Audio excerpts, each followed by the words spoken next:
So as you know, we Community Action Partnership of Oregon, it runs the Rural Oregon Continuum of Care. As folks are hopping on, I get all of those notifications. So every year we have to submit the collaborative COC application to HUD, and that is where all of our members and folks that want to do projects in the 26 counties that the ROC covers, we put in a collaborative application where everyone combines their projects and they're rated and ranked, and then we submit that to HUD, and then they let us know every year what our funding is going to be. This year, they expanded that and have the supplemental NOFO, which is what we will be talking about today.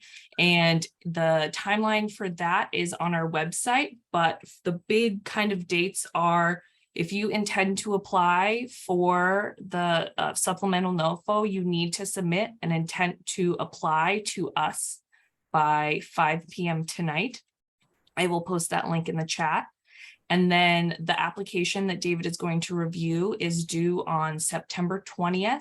And we will not be accepting any late applications because HUD requires that we get all of your individual applications into the COC, us, CAPO, by 30 days before we have to submit the entire collaborative application. And that is going to be on October 20th. So we have to get those in about 2 weeks. But we will be doing a training on the application today. And then I think next week we will get, it's next week we will get a Q&A session or office hour sessions on the books. So you guys can come in after you reviewed your application and started working on it. And you can come meet with CAPO staff and ask any specific questions that you have on your project or the grant process that we're running. Unfortunately, we can't really answer the big HUD questions. I will send you the link to the HUD website that talks about the supplemental NOFO.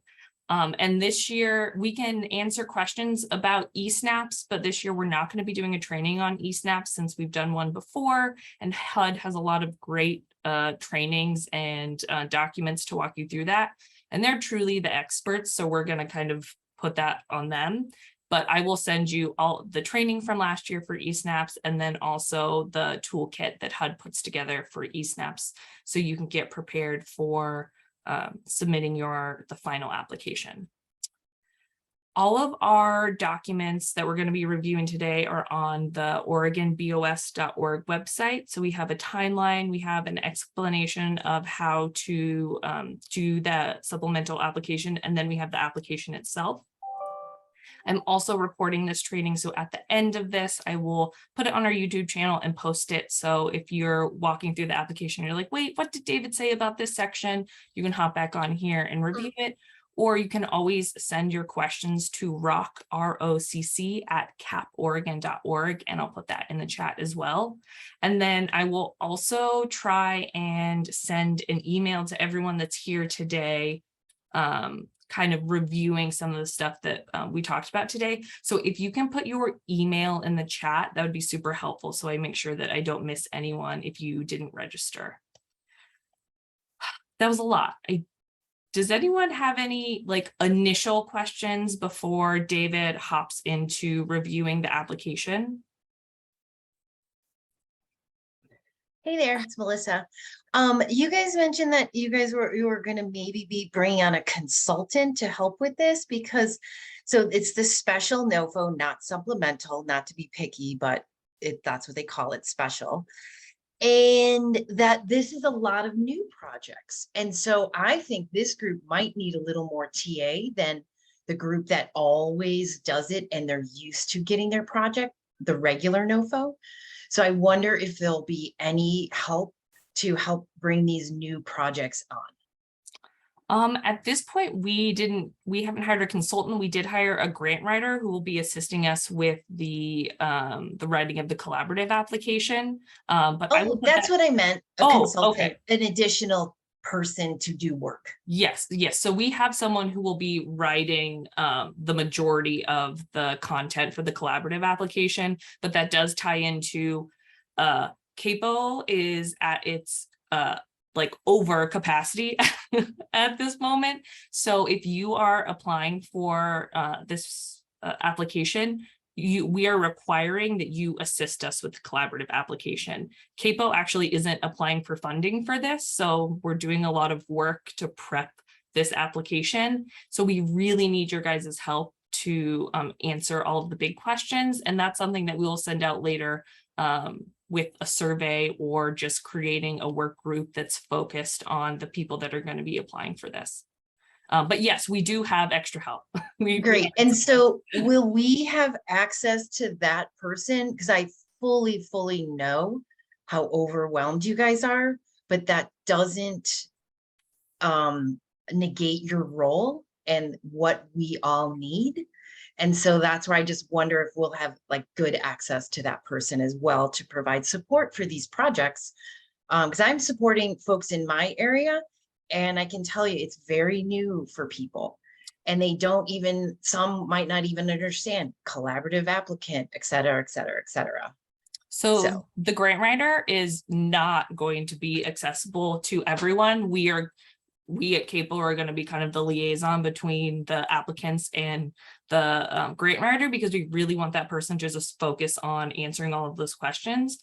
But we at CAPO now have a full-time program manager who will be around to answer any questions. And then David is also focused on this, and I will be spending part of my time. So we do have, now that Brooke has started, we do have staff to work on this. But no, you will not have access to the grant writer, because she's not really helping with the application portion of it. She's really just focused on the collaborative application. Right. And folks might not even understand that sentence. So maybe say a little bit more about it. Yeah, or I'll drop it. Sorry. Oh, no, sorry. When I talk a lot, I have to drink a lot of water. So the process is that you folks will be submitting an individual application to CAPO. You will be sending an email to rock@caporegon.org with all of your application documents that the ROC has developed. Once you send that to us, we will send it to a rating and ranking committee, and they will rate your applications, and then they will come together and rank all of them. And then from there, we put that into the grant program that HUD uses called eSnaps. So we put your ranked applications in eSnaps under the collaborative application, which is one big application that HUD requires that answers all the general questions regarding what the COC is going to do for the work. And so CAPO will do the big application, but we will need your help to answer those questions, since you guys will be doing the work on the ground. And then that your individual rankings tie into our collaborative application in eSnaps. And so we will submit the whole application for everyone. Is that making sense?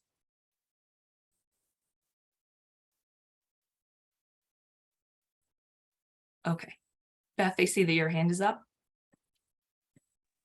Sorry, yes. This is a technology question. When I attempt to log into the ROC as a member, we're not recognized yet, I think, because Are you talking about on the ROC website, the OregonBOS.org? Yeah, the one that you just directed us to. Yeah, we actually don't have login accounts for anyone. I think we used to have accounts for like executive committee members where they could go in and review minutes, but at this point, no one should have a login to our website. Okay, so we don't need to bother with the member sign in. We just go directly to documents for the earlier. Thank you. Okie dokie. Any other like admin general questions, process questions? Kimitha? Sorry, am I saying your name right?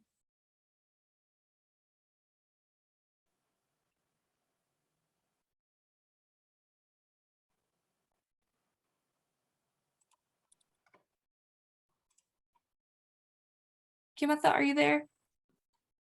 I see your hand up. Okay, Kelly, let's hop over to you and see if Kelly can get her sound on. Thank you. I was gonna ask, I guess this is in the context of the regular COC like competition as well as the supplemental. Can you clarify if there is anything that we also need to be doing in terms of the ROC's basic infrastructure, like between now and the application deadlines, so that our answers for the collaborative applications we're submitting are stronger on the whole? Like, are there things that the ROC doesn't have in place that HUD wants us to say we have in place that would make our application stronger? And do we have a way to kind of like work on that, I guess, over the next month and a half? Yeah, no, that's going to be one of the things that we're going to be working on, is just going through the full special NOFO and pulling out all of the questions that we at CAPO can answer and be like, hey, yes, this is the ROC does easily. Something, pulling all the questions, say, hey, these are things that we don't do, but we need to work on. And so we can reach out to you folks to say like, hey, are any of you doing this? So we can learn from you and include that in the collaborative application. And then also just reach out to you guys for general questions that like the ROC doesn't do. So anything that is service related, we would need to reach out to you guys and get that information. But at this moment in time, we are kind of just jumping into the NOFO. So by the end of the week, we should have a better game plan of, at least on the ROC side, for the collaborative application and the way we're going to move forward in the assistance that we need. Okay. Well, I will volunteer myself as tribute and as a member of the executive committee. Like, I was just talking to Kenny this morning, our executive director, and if they're like separate from the application process, if there's work that we need to be helping with when it comes to identifying, this is the list of written policies and procedures that HUD wants the COC as a whole to have and that we don't have, like, I'm happy to help wrangle folks and figure out if we can adopt some of those things, you know, sooner rather than later, if that then helps strengthen our application. Yeah, definitely. I will so. put that down and put a big star next to your name. So thank you, Kelly. There is one example of that I think I talked to you and David about in the last week or two, which is like the plan for how we serve traditionally underserved communities. I don't remember the exact language, but like that's one example, you know. Yeah, and that's one of the things that David, Brooke, and I have actually been going through, is just reviewing all of our policies and what's in our bylaws and making sure that we have everything covered that we need to cover, and seeing what's something that the ROC as a whole needs to have a policy over, and then the things that each individual agency has to have a policy, and that we just make sure that you guys have it on the individual level. So as we work through those questions and the requirements from the grant, we'll make sure to pull those out on the things that we need to work on, or just check that everyone has.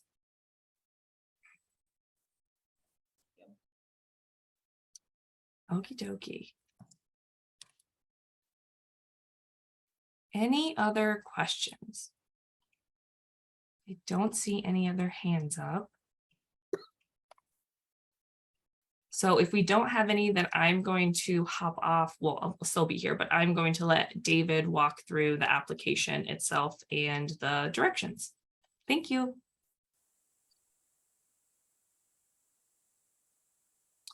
Hello, everyone. I'm trying to gather my thoughts. I have a lot of stuff trying to pull up to make this as easy as possible for us.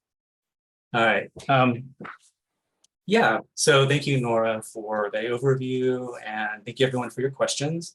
I am going to start by just kind of going through my thoughts about the process that we're going to be going through. So if I repeat some of the things that Nora said, please forgive me. They're just things I want to make sure that I get out there for everyone to hear. So I think you all know that this is a completely brand new venture for the ROC. Yeah, you know, money was put aside for rural communities. It's come out, you know, it's perfect for the ROC to apply for, but it's very new. So those of you who have looked at our annual regular collaborative application and then compared it to this one, you're going to see it is vastly different. And the questions are really, really honing in on the ground level. What your projects are going to do and how the ROC is helping you, all the way down to the ground level. So it's a very different process in the sense that the questions are really, really, really specific. The second thing, as you know, we're kind of in a rush to get this to happen. And so one of the things that a few of us talked about recently in a meeting was the emphasis on how can we make sure everyone's application is tip-top, that they all get scored decently, and that the collaborative application that we send meets and exceeds the threshold. And what I mean by that is, where everyone's going to be applying for separate applications and there's going to be the competition, yet if we all come together to support each other, we can really show HUD our need for this funding. So I just want to say, going back to the collaborative application itself, there are questions that we really, really all need to come together in support of each other. And I would say that for your individual applications too. How can we make sure everyone succeeds? I think it's very, very important. I just mentioned that there are questions that are very specific for the ROC to answer for the collaborative application. Some of those questions that are very specific, they're also on your individual agency application. So if you answer those well, you're already going to be helping us answer the more collaborative application. So we've strategically decided we need to pull these questions from the collaborative and have you also answer those questions as part of your project. The other thing I just want to mention is why coming together with this collaboration is important. And that is if the ROC, if the collaborative application does not meet a threshold, then none of your applications go through. All right. So if you look at the NOFO, it is extremely competitive. It's extremely, extremely competitive. So we want to make sure that we are creating the collaborative application. Because again, if we don't meet the threshold, I don't know what the threshold is, but if we don't even meet it, then all of your hard work writing your grants or your proposals are just, they're not going to go forward. All right. So I just want to, again, we're working on this together. It's a collaboration. Yeah. And then the last thing I'll say is I am not an expert on this, so I'm going to do my best to go through the application and what I can offer you. But please know that I am not an expert on this NOFO. I think we're all learning together. So if you have questions, I'll do my best to answer. And then we have other people here who, as you know, like Nora has answered questions already. All right. So that being said, I think I have everything set up where I can actually put stuff in the chat. I know, it's pretty exciting.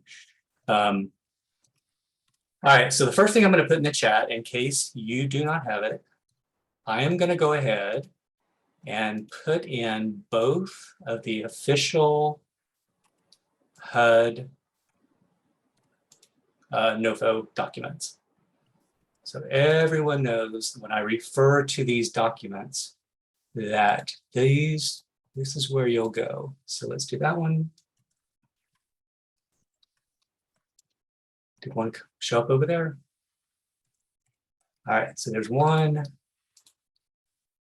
And how do I go back and do this?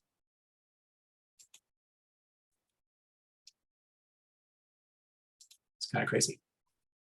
All right, so the two documents, hopefully another one's about to come up.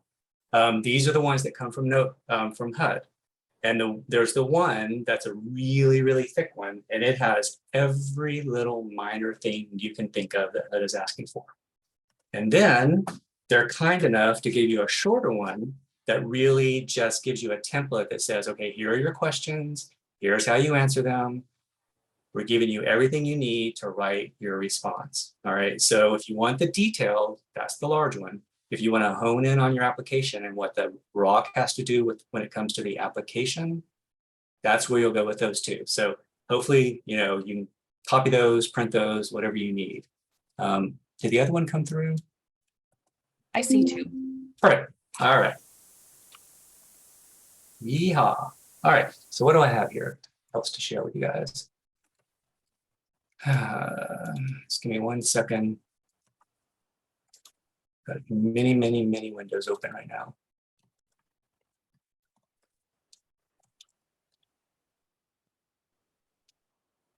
All right, so I'm gonna throw this one out there too. I know you all get this from the website, but I want to make sure you have it.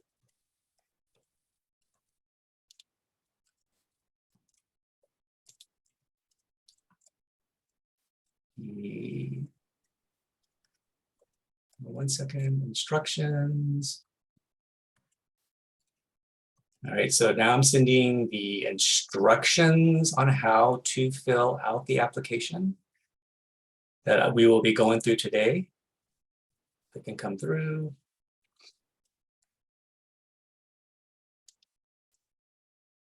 Of course, now it's saying it's not working. We're getting it. It's coming through. Computers, right? All right. And then finally, I'm going to share this one and then I will go ahead and open it up.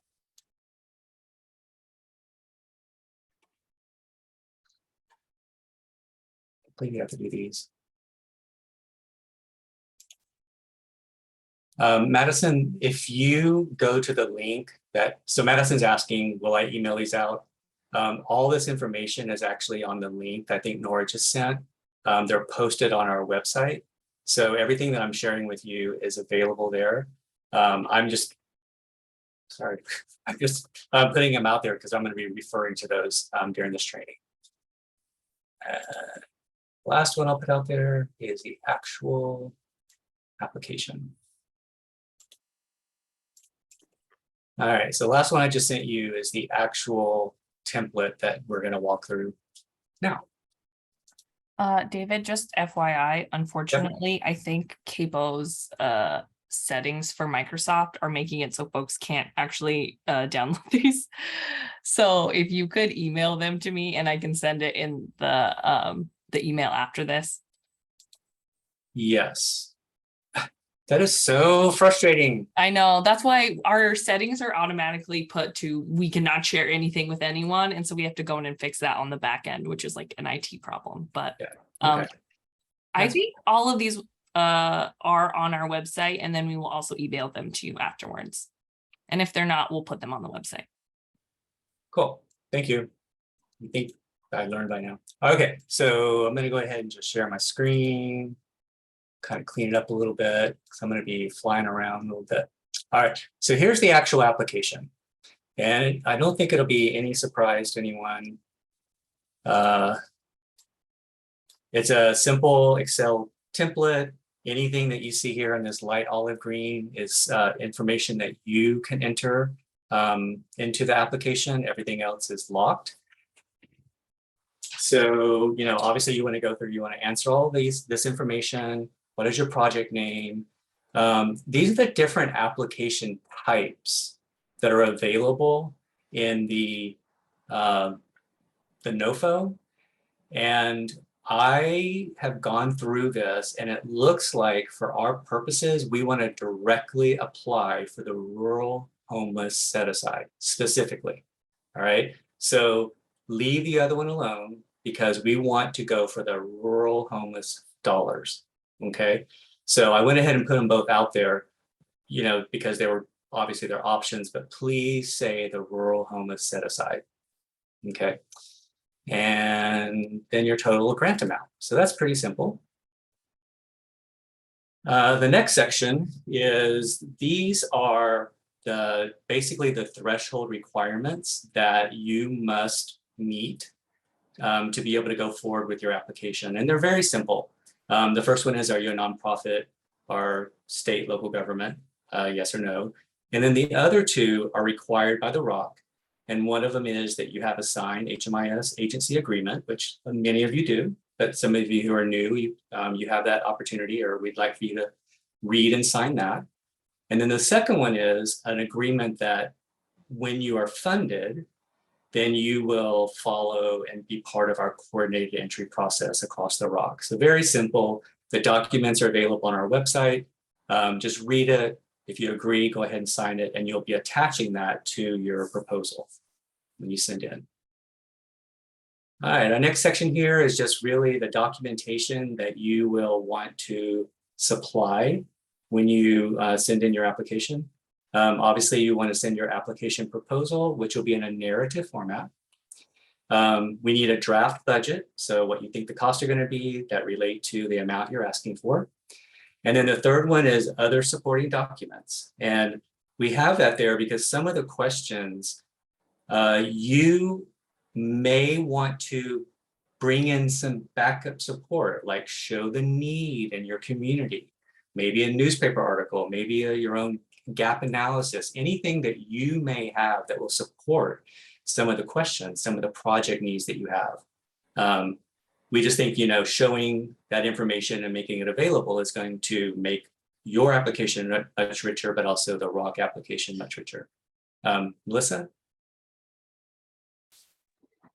Hey there, I just want to note that Lynn and Benton are not rural counties.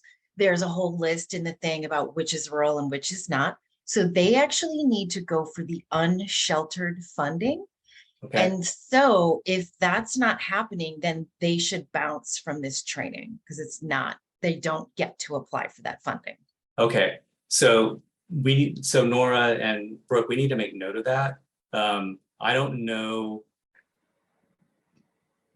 I don't think they have to be separate applications, like separate collaborative applications. I'm not sure. Yeah, I was trying to look up that answer. I'm going through the rural focus slideshow on HUD right now.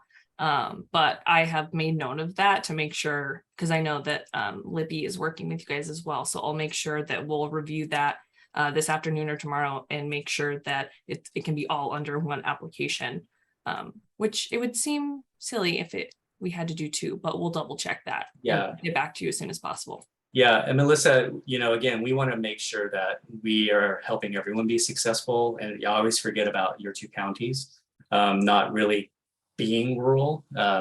So I think when I read the questions, and you'll see at the very bottom of this, is that you only have to answer certain questions depending on which application type. So that automatically, in my mind, leads me to believe we have one application. We just have to decide which direction for which project. And you answer different questions. That's part of it, but it's more than Lynn and Benton. It the whole, like the counties that are considered rural are listed in there, and it is not all the ROC counties. So just everyone who's applying, make sure that you know what you qualify for, because you don't want to bother going for money you don't qualify for. Good, thank you. So maybe during our time, we can pull up that list and look at that. It's I think like Appendix B or something like that. Okay, great, thank you, Melissa. All right, so we'll have to, again, we're kind of fumbling through a little bit, and we're gonna thank you. That's a perfect collaborative question and support. I appreciate that, and we will figure it out. All right, so as I'm going through here, I just noticed that this is really a yes or no process. So this application is a checkoff list for you. It's not where you'll add any information necessarily. It's just to say, okay, I've signed this, yes. I've done this, yes. I've finished the application, yes. I've answered the questions, yes. Okay, so it's really your tracking of the steps that are the answers or different things you have to do for this application. Okay, so obviously here's the general instructions. A lot of us felt like we needed to put it in red just to emphasize what we've already said, that this is extraordinarily special and we need all the help that we can get. And we have to have a lot of proof, things like show us. A good example is you have to have people with lived experiences participating in your program development. All right, well, that's easy to say, but if you look, you actually have to have a document where they've signed saying that they participated in your project development.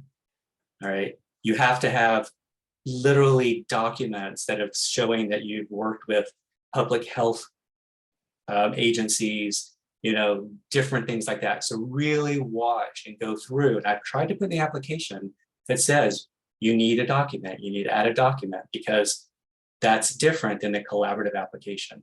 Okay, we have to show much more thorough information, right? So, I'm going to take my time going through this. You take your time looking at it, and again, we're doing our best to get everything out here, so we all know what we're supposed to be doing. Okay, so now we're getting into kind of the hardcore questions that we need to answer both from your application, but we're also needing to answer for the collaborative application.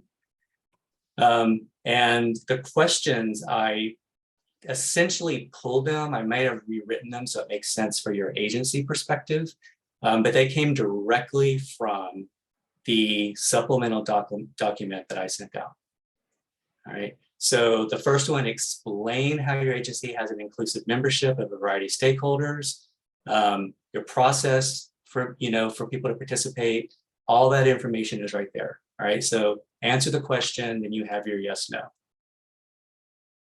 Okay. But now we're getting into where HUD is saying, all right, I have a question, but there's much more information within this question we need you to respond to. Okay, so not only do you want to say what your current strategy is to provide low barrier emergency shelter or transitional housing, but I also have here, go to the supplemental page 50 and see what guidance they give us for answering that question. So if you haven't looked at the document, and I'm not going to pull it up, but think of a visual, you have a table. And on the left side is the main question, such as, what is the agency's current strategy? That's the main question. Next to it, the next column, there are sometimes many bullet points that say how you need to answer the question, including if you need to attach a particular document. Okay, so obviously I was not able to put it all in here in the application, so please go to the supplemental and look at the pages, because I really wanted to, really help us all go exactly where we need to go to get this, these answers. All right. So again, number 3 is about street outreach. Number 4, how you're, I think the questions are pretty obvious. I don't think I need to go through and read them. But again, each of them, I put the page number of where you can go to get this added information, how to answer the question. There's no word count limits, right? We didn't put that on there. I was trying to remember if we did. We do not have a word count limit. We do not.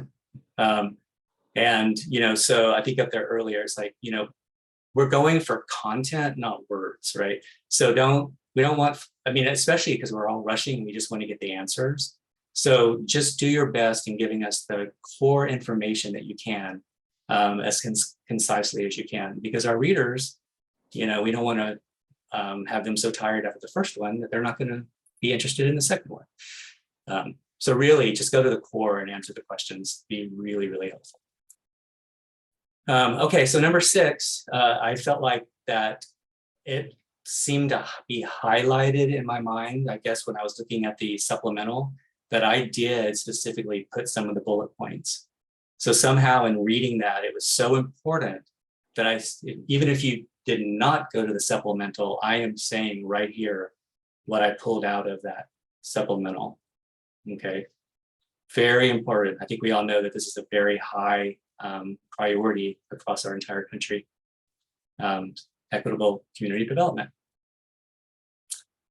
Okay, so leveraging healthcare resources. This is, a question that I don't think many of us have been asked before.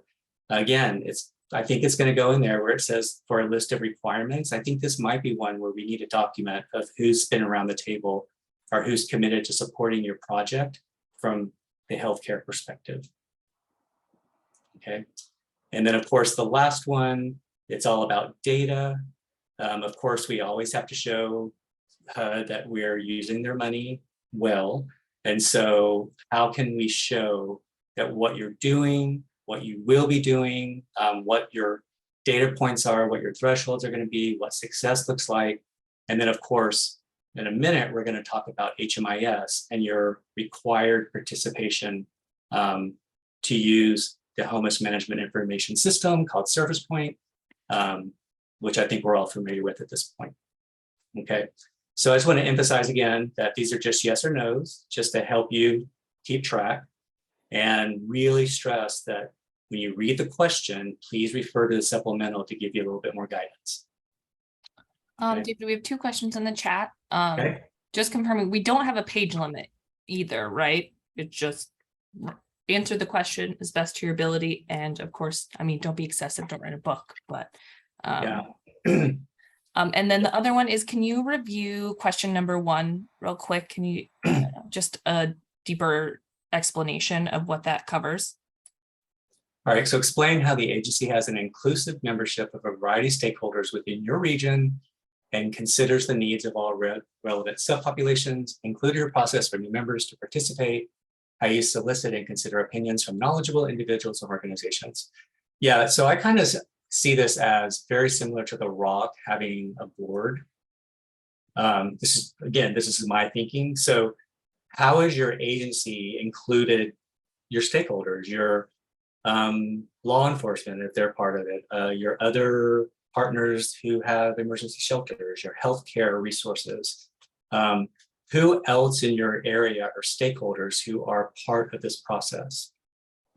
And how, if someone is interested in having a voice or input in the process, what is your process for having them, the new members, be able to participate? Do you have an application?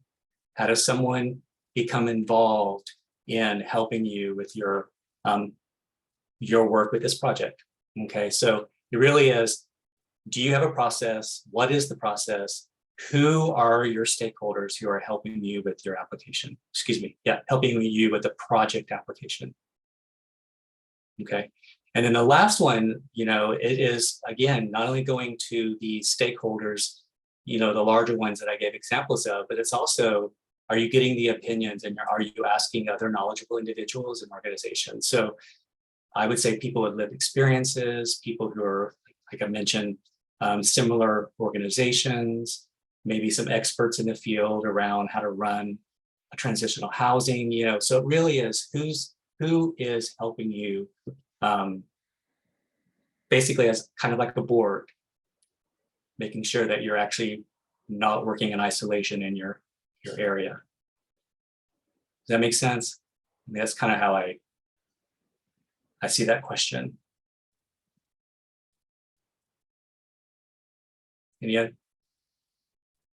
Anything else? Because I'm not really watching the chat right now. Yeah, I'm watching it for you. That was those were the last questions.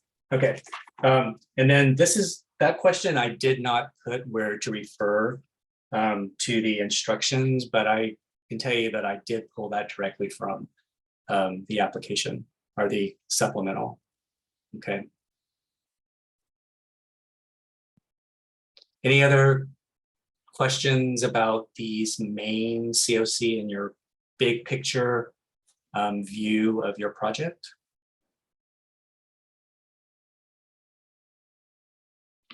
Okay. All right, so as I mentioned, I think we all know that we have to use a homeless management information system.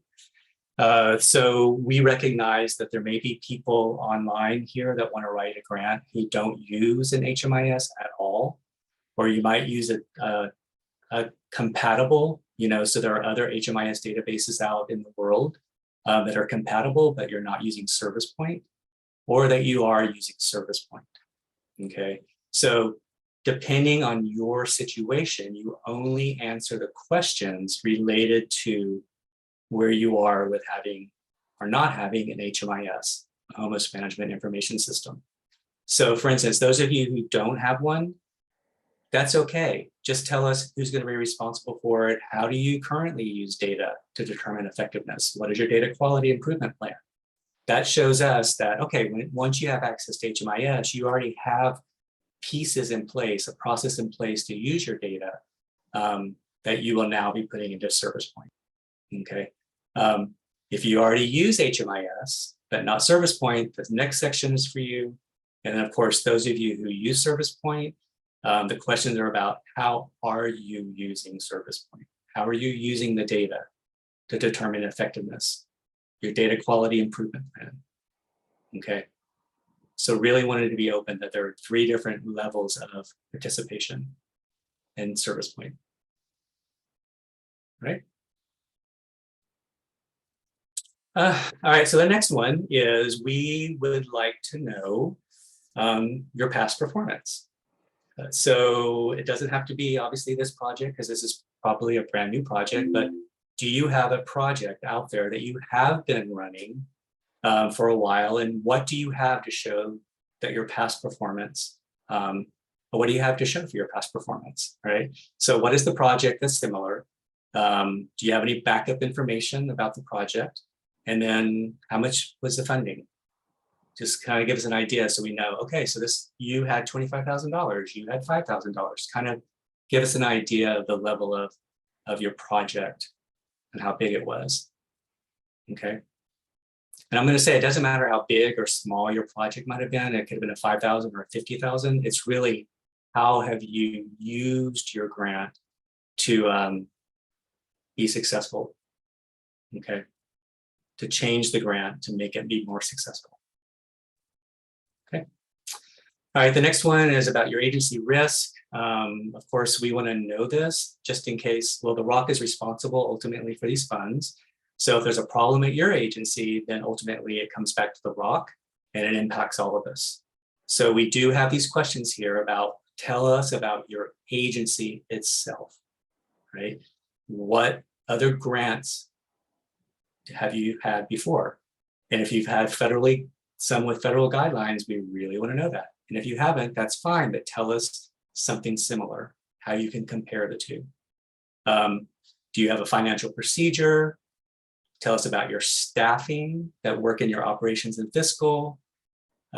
Last 5 years, if you've had some difficulties or problems with the grant and meeting your financial responsibilities with your grant, and which is fine, that happens for all, a lot of agencies, but if that has happened, do you have your audit of those findings and have they been resolved?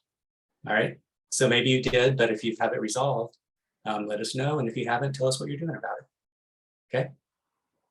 So you can still get points, even though you may not be able to answer these like the tip top, I've been doing this for 100 years, right?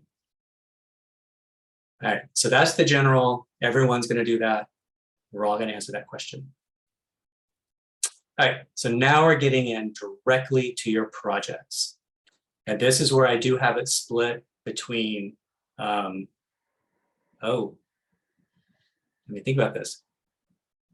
Okay, so this is where Nora and Brooke, we have to look again to separate which funding stream, because the way that I have this broken out here is which kind of project within that funding stream that you're writing for.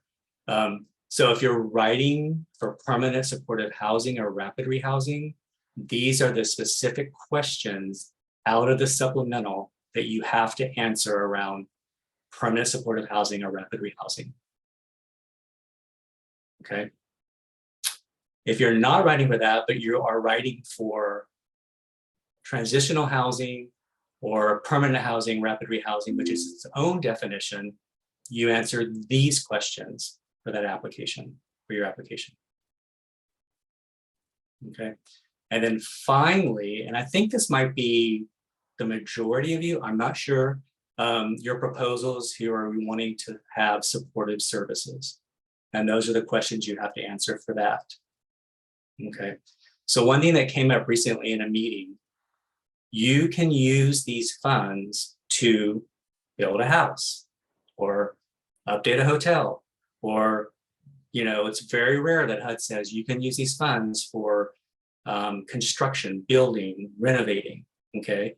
So be very clear that if you're gonna do something like that, we have to have a timeline that you are ready to go. Like you can't say, we're gonna do this, but it's gonna take us 2 years to get the land, get the, the blueprints, whatever that is. You have to have a hotel available and you're ready to get started. You have all that in a row, not in a row, but prepared so that we can get started once you get funded.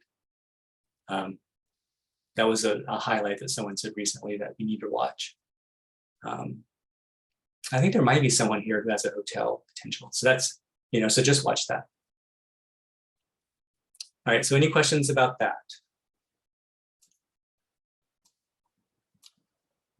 All right, so what I'm going to show you now. David, I'm sorry, Ms. Yeah, Melissa, I no. just want to pop in. I made a Yeah, note. please. The construction expenses are only for the rural set aside, not for the unsheltered. Okay, That's my understanding. So if folks are applying for the unsheltered, Andrea, others, I don't believe that that the construction costs. So that's a nuance between the two different pots of money. great. Thank you, Melissa. All right, so I'm going to bring one more thing up to show you how it's going to be scored. So just give me 1 second. I have so many amazing things here. Let me think. I know there are more questions out there you can ask Nora while I'm looking this up. I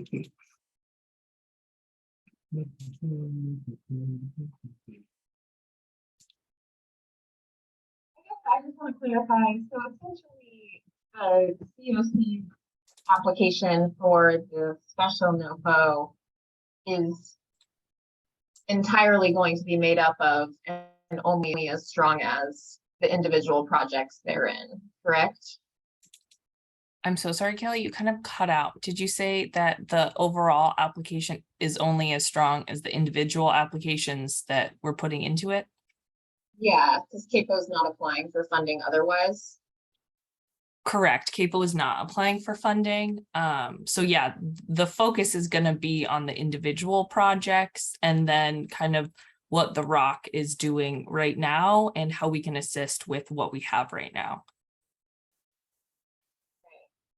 So I know that this is a competition and proposals will be ranked, but I know that we are definitely interested in getting a better understanding of like what type of work folks are doing around the state and the type of projects they're interested in submitting, so that we can help think through what our piece of that collective proposal looks like and how to strengthen the proposal overall. So I don't know if folks would be willing to share or if that's the right time, or Nora, if you or Brooke are going to send out info about like who submitted letters by the end of the day today, but we would love to have some conversations about that, even if it's offline with other applicants. Yeah, we don't normally do that, but I can send out an email after this to everyone who's submitted an intent to apply and just say, hey, if you already, like, hopefully you know your project, but if you're comfortable sharing your project and some of the details, please send it to us and we can put it into a document and share it out to folks. And then I'll also ask if folks are comfortable sharing their contact information as well. Yeah, and Kelly, I think what I'm hearing is going back to my thought of how do we as a collective make sure we're all successful? Because it's, again, it's a competition. We have to compete, which is just the way it is. Yet we want everyone to be successful because we want to show up front, right? That we're really, really serious about what we're doing. And we're trying to hit as many counties that are rural with the programs that are necessary, so how you can help someone at, in Coos and Curry or whatever, it's really going to be helpful, right? Make a strong statement to HUD. Also, this is Melissa again. I think we also then have to balance the amount that we can apply for, because it's a 3-year ask, it's a 3-year budget, and we can apply for a total of, I believe, 3.3 million. And I'm not sure if that's the unsheltered and rural together or both. So that's obviously a huge question. I believe it's unsheltered and rural together, and that the ROC gets 3.3 based on what what we get from the for the regular NOFO. And so knowing all the projects together and the amounts people are looking for, maybe regional spread around the state that, so that could all go together. And so I think knowing what the projects are is helpful. And that would help with, just the overall collaboration and planning effort for the ROC. Yeah. Yeah, I totally agree. And I know that on our end, like we were able to receive an ESG like COVID grant, on a competitive basis, and included sub-recipients in that grant. So we're coming to the end of that funding and interested in trying to build on and extend some of that work. But the amount of additional outreach we do or kind of sub-recipient funding, for instance, that we include in our proposal will be very much affected by how many other folks are applying and what size your budgets are. And I will also just say that inherently, like, we recognize that we're in the balance of state COC, and that is kind of a disadvantage with the way that this one is organized, because it's kind of a mishmash of lots of random counties, you know. So our approach is kind of, we're in it together. We think information is power. Like, we want the strongest collaborative application possible to even just meet those minimum thresholds, and then ideally to help folks get, you know, as much funding to the state as we can and to our COC as we can. So I'm seeing some folks in the chat box, and yeah, we're also happy to share and connect, and I'll put my contact info and stuff in the chat box too. Yeah. Yeah, I echo, you know, coming from the CAPO collaborative, I have to be very careful probably, but yet, well, no, I'm not, I'm willing to say it. It's a collaborative application. That means we collaborate, right? And I agree, you know, being a rural community with so many different types of counties and communities, it is extremely hard for the ROC to be able to have that kind of oversight, right? So that's why we all come together. And if we all got 100 points and they're all evenly spread, you know, we can prove that's the way it was, you know. I'm not saying we do it, but, you know, again, it's really about letting HUD know we're serious about this. We may not have all our act together, but we're answering as much as we can, and we really want you to know we need this in our state. So whatever we can do. Agreed. All right, so the last thing I want to do real quick before I guess we just do another. So am I still sharing the screen? And now it's the COC new application scoring. Yes. Okay, so this is what we have for our annual application. And I'm showing it to you because this is what we're going to be doing for the supplemental application. Okay, so we have hired grant writers and readers, both who know about HUD and who are outside of the HUD world, to read all your applications. Because there's a variety of people reading them, we don't want the questions to have subjective responses, subjective scoring. Okay, so what we've attempted to do, and I think we've done a really good job at the ROC, was have the person reading rank on a 4-point scale. All right, so this is an example of that scoring documented that will be similar to what we will be giving them when they read your applications. Okay, so all right, there'll be general questions. Of course, you know, these are all going to be altered for our current application. Here's the threshold requirements. It's set up for them that if one of them says no, it automatically tells them not to go any further. They will stop and not read anymore, right? So make sure your thresholds are met. They're much easier in the supplemental, so I don't think that's going to be a problem for anybody here. All right, so then we come down here, and the reviewer will receive the same questions that you've been asked to answer. Okay, and in some of the situations like this first one, there's extra information that says, okay, look and see for unmet need, look and see if they have anything about their local community, or have they done a community needs assessment? Give them a little bit more an opportunity to think differently about how someone answers the question. Okay, and then notice they have a score. I don't know why that 4 is over there. I need to fix that. So they just do a response that says a 4 means that was the best answer. Bravo, you know, a 3, pretty good. You know, I would say that's really, really good answer. Missing a few things, I like it. Number 2 is like 50-50, and then a 1 means I don't even know necessarily if this applicant knew how to answer the question or whatever that is. Okay, and you'll notice, you know, it automatically computes that that question is worth 10 points. If it's 100%, you automatically get 10 points. That's how this application is scored. Okay, so literally you go down And you are scoring, the reader is scoring based on those 4-point scales, okay? And again, it's going to calculate automatically. And of course, we want all the readers to put as many comments about why they scored a particular way, because when they're finished, just like with our current collaborative application, they all come together and compare their scores.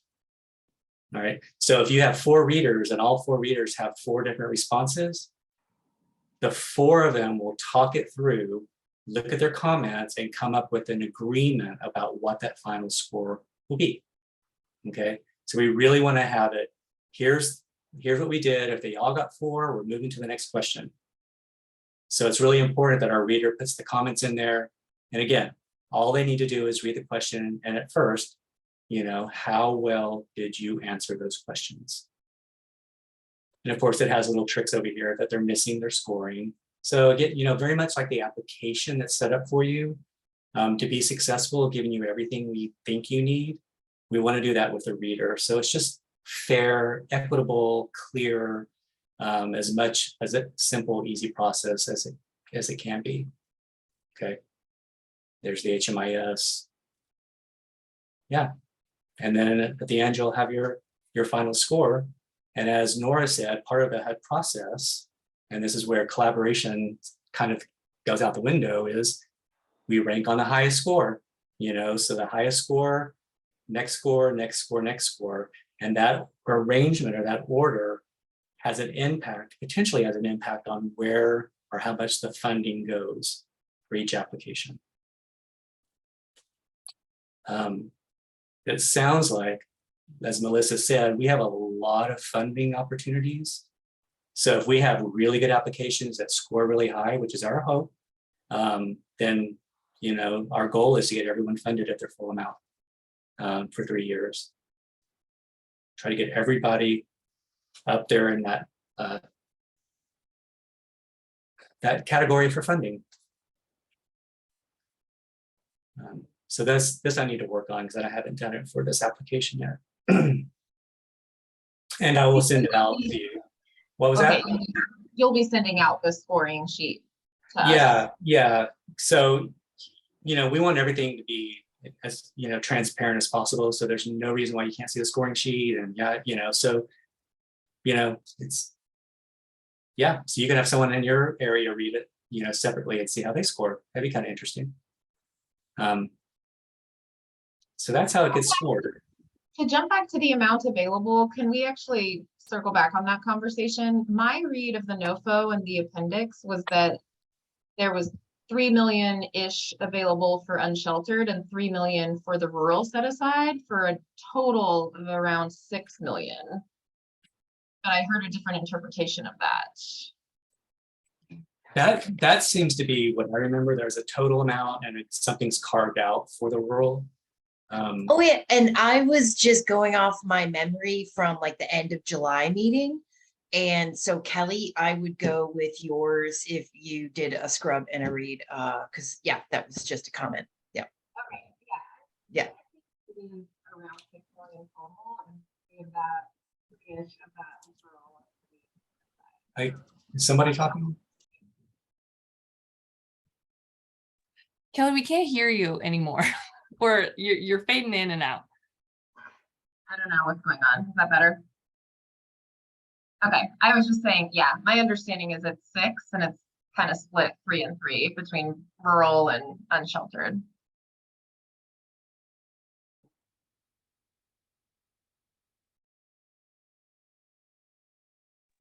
I'm just going to randomly put stuff out here. So this is the Appendix B that Melissa was talking about that shows our balance of state OR-505 and which counties can apply for these for the rural funding. And there's definitely not 26 counties that are part of the ROC. So make sure, you know, that you fit one of these counties for that. So thank you for that. And I'm going to keep looking for more details about the funding. So you guys want to keep chatting or asking questions?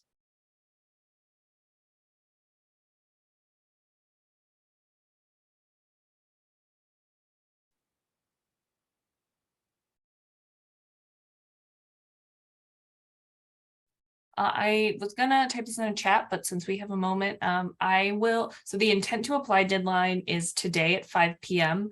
So I'm going to wait until we have everyone who is going to or who is interested in submitting an application to request project details.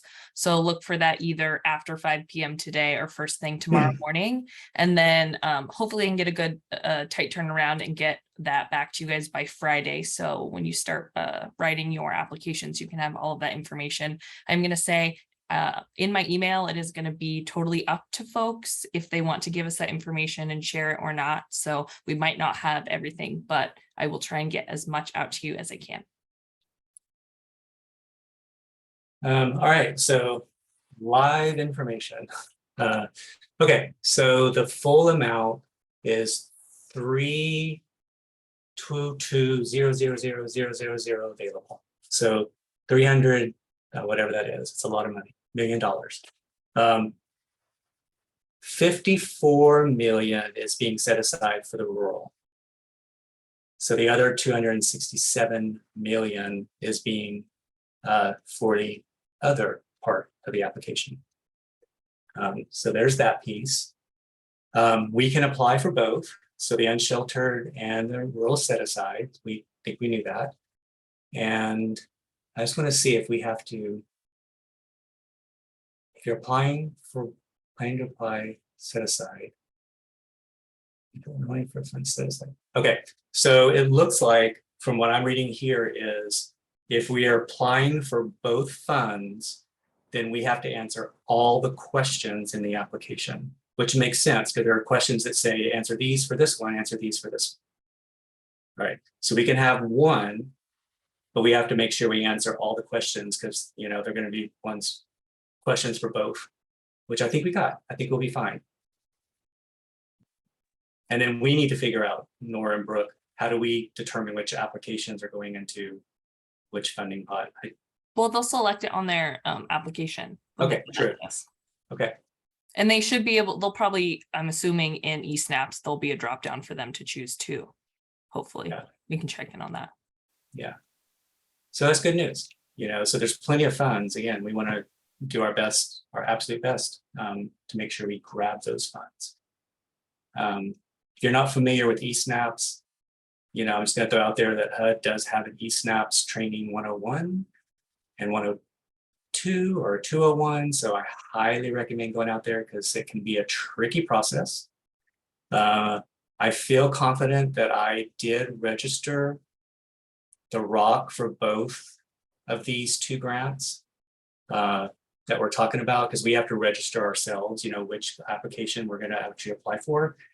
And I think I just said yes to everything because I wasn't sure. So I think we're good for that. So I feel pretty confident in that part of the process. Can you hear me okay? Sort of. It was better than last time. Yeah, sorry. I'm trying. I just wanted to confirm for eSnaps newbies like myself who have not had time to watch those trainings yet. Basically, the content that we're preparing according to the application that you all have sent out is what we're going to need to enter into eSnaps, but it's just a more technical process. So you won't have to put like your long answers in there. The eSnap, if I'm remembering correctly, the eSnaps portion that you guys have to do is pretty simple. It's just who you are, what type of project you're doing, what your budget is. And then all of that information gets sent to us to the collaborative application, and that's where all the narrative is. And so you guys individually submit your eSnaps application, and then it gets sent to us.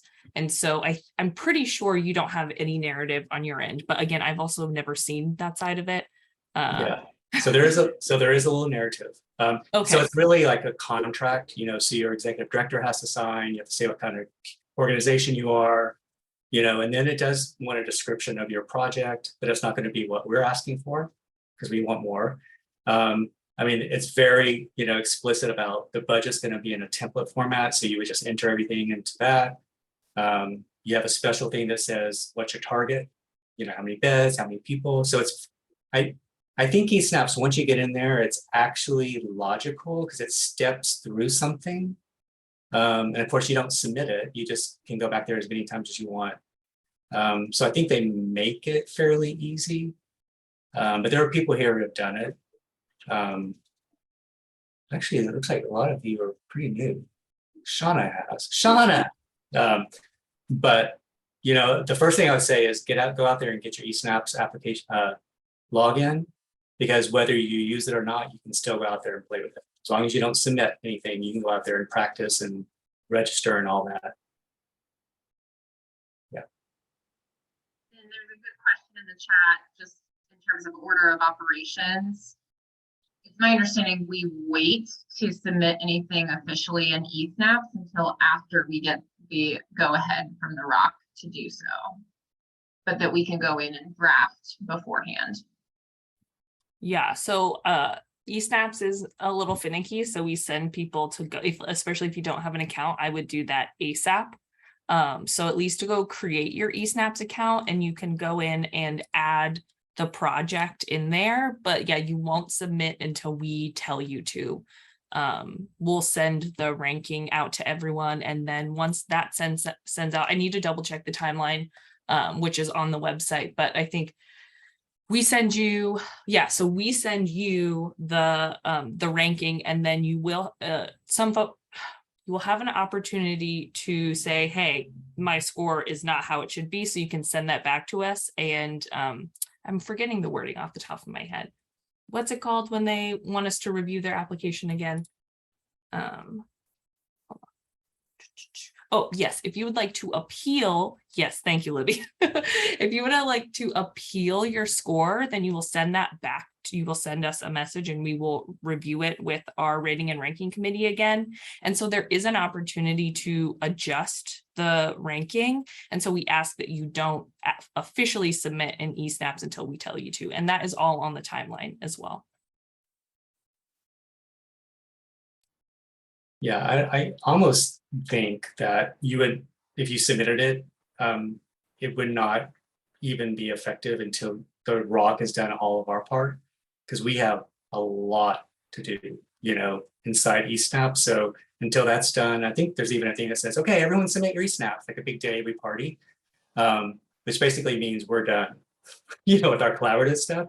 So now everyone do their thing. So maybe we'll have a big party once the eSnaps go in.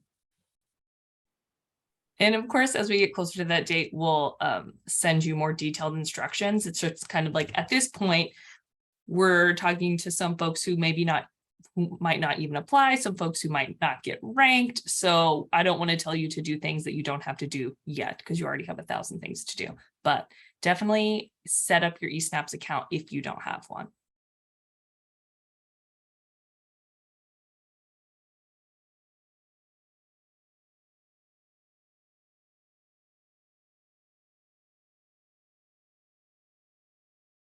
That sounds right. Hopefully we can get it, the collaborative application submitted the next day.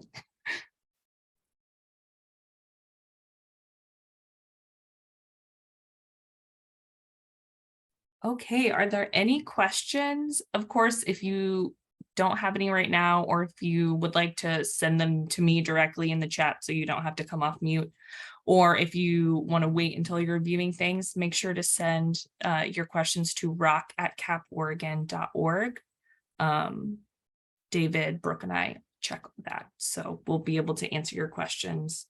But we'll also be sending you all the documents that we sent today. And right after this is over, I will put this on our YouTube channel and include that in the email. But I'm gonna give you a couple more minutes. But if you don't have any questions, we can probably leave. Here, I'll put the ROC email in one last time. And I'll actually put all the Capo staff's emails in there. It's in the calendar invite, but just in case you want to reach out to us individually.